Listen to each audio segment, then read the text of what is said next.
Hey, what's up mga ka-idol? So ako lang i-flex sa inyo haning dagko kay nga damang dire sa bukid nun.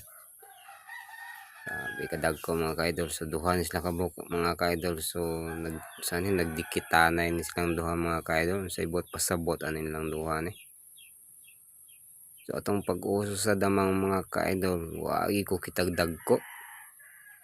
Wa na day dagko karon nga damang sagbutan naa na day sila sa balay nakig-uban na sa mga tao mga ka-idol no? Tanawa dagko kayo murag kung duda ani nila murag baig laki gini ba nagdit-dit man sila sa balay nila mama ug papa ni so piting dagko ang mga damang mga ka-idol tagasig kasway o di kalugi sa imo ni ipabugno ni suruin gini mo imo daog ni kay tanawang kasway oh. Taylit mang Valentine's aning duha ka damang eh. Magpasanay gini sila ba.